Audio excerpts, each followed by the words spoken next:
Hi everyone, I'm Ryan Bainey, and it is 2017, meaning 2016 is over, and it's time for me to list my top 10 favorite films of 2016. With the Oscars coming just around the corner, I wanted to get this video in as soon as possible. There was a lot that happened in 2016 in terms of film. Some really good film, some bad film, some disappointing film, some unexpected surprises. So I'll start by listing a few honorable mentions and then lead into my top 10. So here you go.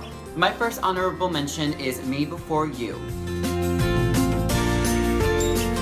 It was a very touching love story. I thought the chemistry between Emilia Clarke and Sam Claflin was impeccable. I thought it was charming. I really appreciated it, and I shed a little tear, and it left an impression on me. My next honorable mention is XMen Apocalypse. I actually really enjoyed it. I would say it's on the upper half of the better X-Men films in my opinion, because I'd say only half of them are actually really good and the other half aren't that good. I enjoyed the new characters, I loved the action sequences, and I thought there was a lot more good in that film than bad, but overall I really liked it and I recommend it. It was entertaining. Another honorable mention is Sing Street. This director is really great about writing stories about musicians and incorporating music into the heart and soul of this film, and I really enjoyed it, and I believe it is on Netflix, so I'd definitely give this one a look. Alright, we are kicking off my top 10, and starting off in my number 10 spot is The Dressmaker.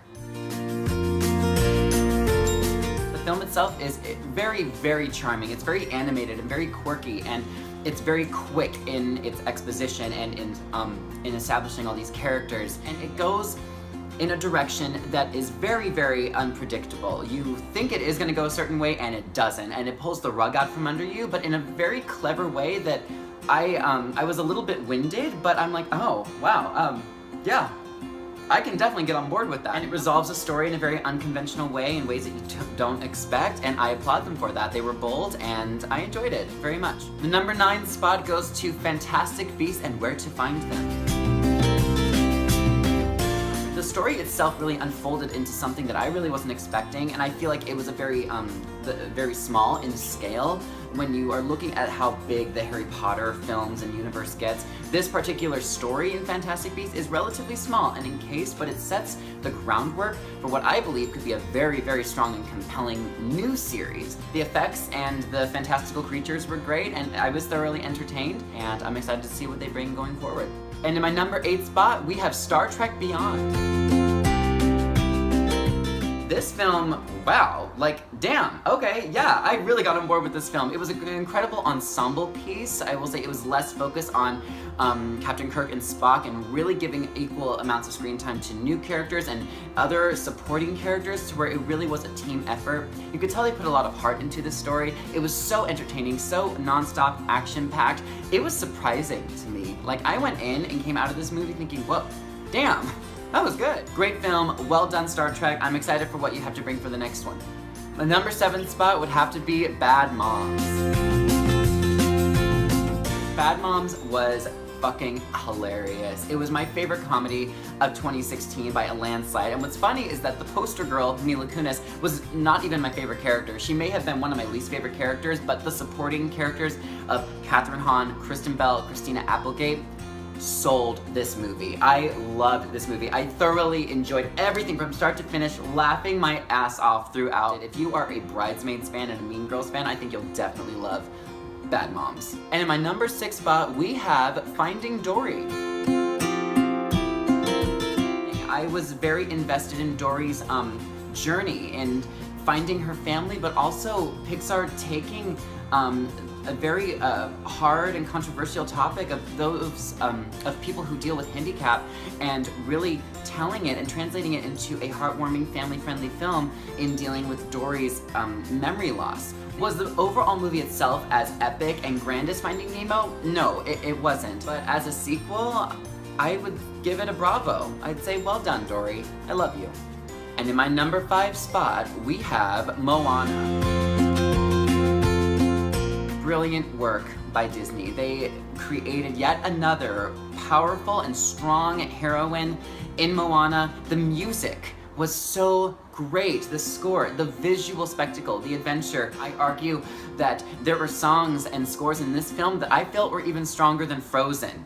Yeah, I said it. And it had some of the most memorable moments I've ever seen in a Disney movie. I'm not gonna spoil anything, but there was one moment in this film that I could just watch on repeat over and over again, and I am stunned by not only the visuals, but how powerful that moment is. I love that they didn't incorporate a love story into this movie whatsoever. You don't need a love story to make an epic Disney movie.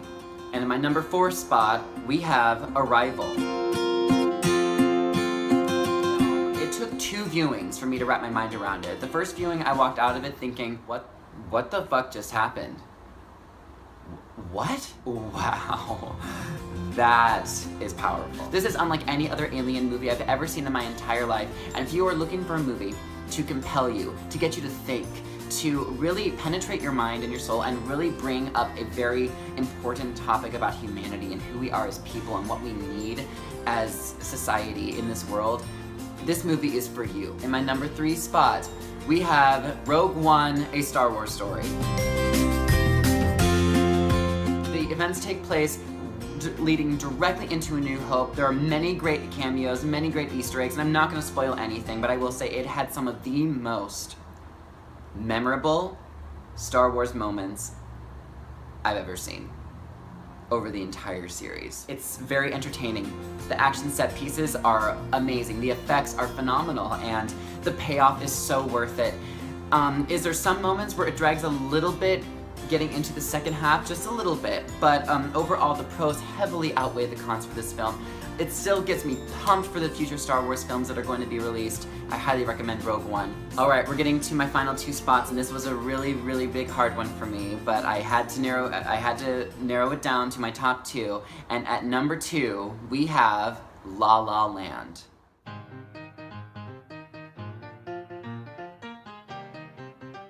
La La Land is a beautiful, beautiful film. They do not make films like this anymore in Hollywood. They do not make musicals like this anymore in Hollywood. It really resonated with you. It took from the classics and it brought it back to the present. Musical is not dead. Musical is still alive, and Emma Stone and Ryan Gosling give career-defining performances in this film. The music, I can't stop listening to this music. I seriously listen to it on repeat. I really have, since I've seen it. I've seen it twice now, and I took away more from it a second time. This movie is also heartbreaking.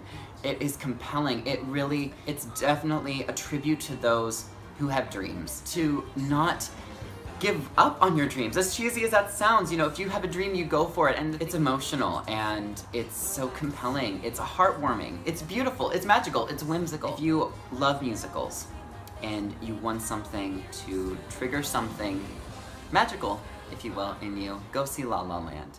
And my number 1 spot, everyone, my top favorite film of 2016 is Zootopia.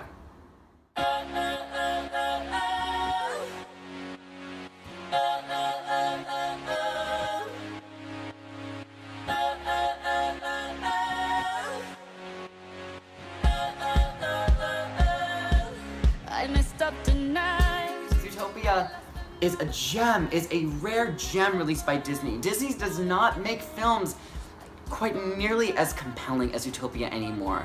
And it's not a fairy tale, but it dives into issues that we deal with today and translating it in a very powerful way to film that is made for a family audience but is going to resonate so much more with adults. The message is so important. And it is about acceptance, it's about diversity, and being different is not a bad thing, and to not fall into those and get stuck into those stereotypes and where people think you should be, you know, fuck that. It did something special, and it did something daring that not a whole lot of industries that create these animated films, not a whole lot of people have the balls to say and put out there. Zootopia is a gem in and of itself, and my favorite film of 2016. It was a great year for film. It was a great fucking year. Thank you all for watching, and thank you 2016 for another great year in films. I'm excited for what's coming up next, and until next time, this is Ryan Bamey. I'm signing off. Thanks everyone. Bye.